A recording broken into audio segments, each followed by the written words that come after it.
वेद के ऋषि बड़े जिज्ञासु हैं।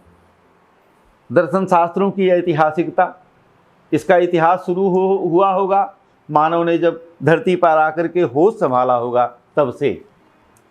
तो वेद के ऋषि भी अपने को देख के, अपने को इतने सुंदर और विशाल संसार में देख के, प्रकृति के मध्य देख करके आश्चर्यचकित होते हैं कि सब क्या है, मैं कौन हूँ, इसे किसने बनाया और मेरा क्या कर्तव्य बनता है इस पूरे दुनिया में, और कस्मै देवाय अभिसाविधेम, मैं किस देवता का यजन करूं, किसके प्रति मैं ओबलाइज रहूं अपने लाइफ के लिए, और इस जो कुछ हमको वरदान मिल रहा है प्रकृति का उसके लिए।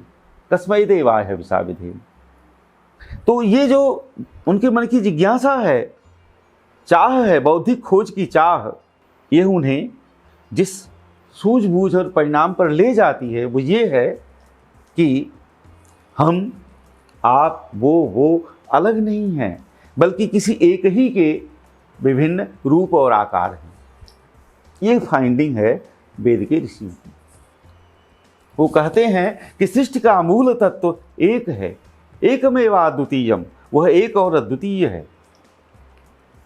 सृष्टि के पहले कुछ भी नहीं था, सत भी नहीं, असत भी नहीं, ऐसे वर्णन आता है।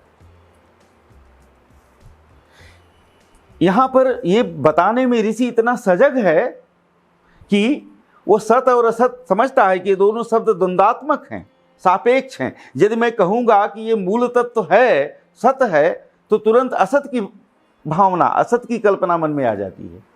तो ऐसे सापेक्ष शब्दों से बचने के लिए भी बड़ा सजग है वेद का ऋषि। वो कहता है सृष्टि के पहले कुछ भी नहीं था, सत भी नहीं, असत भी नहीं, बस एक केवल वही था। आनंदमेव अमृतम जद, आनंद रूप में अमृतम जद विभाति।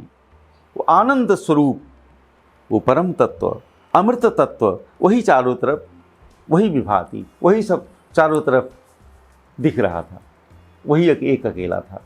अब उस एक अकेले से ये सृजन कैसे हुआ होगा, इसकी गुत्थी सुलझाएंगे ऋषि। कैसे ये दुनिया बन गई उस मूल तत्व से, ये तो कॉस्मोलॉजी, कॉस्मोगोनी का विषय है, जो वेद में भली भांति इस पर चर्चा हुई है कि सृष्टि कैसे बनी।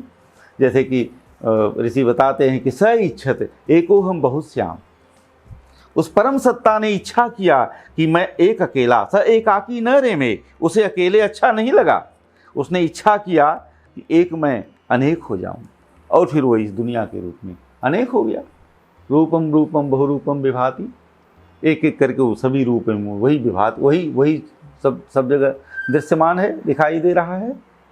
जब ऋषि ने माना कि वो आनंद रूपम अमृतम जद विभाति, वो आनंद रूप है, एक प्रश्न मन में आएगा कि वो जो परम सत्ता है आनंद रूप, वो स्थिर है कि वो गतिशील है?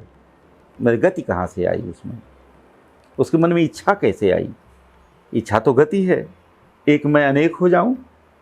तो ऋषि ऐसे बताते हैं, हमको वेद उपनिषदों में मिलता है कि वो जो आनंद है ना, वो स्पंदन है, आनंद स्फुरण है, आनंद स्पंदित हो रहा है क्षण क्षण क्षण, माने ये स्फुरण मात्र है संसार, आनंद स्फुरण, और वो उद्वेलित होकर के जगत बन गया। अब ये चित्रात्मक चिंतन है, ये चिंतन चित्रों में बन रहा है, ये अलग, ये भाषा की प्रॉब्लम है। ऋषि के अनुभूति की जो अपनी परिस्थिति है वो अलग है। तो आनंद रूपम अमृतम जद विभाति, वो स्पंदन है, आनंदाधेव खलु इमानि भूतानि जायन्ते। उस आनंद के प्रस्फुटन से ही ये सारा संसार बन गया जो आनंद रूप है। और इसीलिए वेद के ऋषि इस सृष्टि व्यवस्था को ईश्वर की लीला कहते हैं। ये लीला विस्तार है। ललिता स्तवराज में लिखा हुआ है कि शिव को जब सृष्टि करने की इच्छा होती है तो ललिता, उनकी शक्ति ललिता देवी इस समूचे सुंदर जगत का विस्तार कर देती है।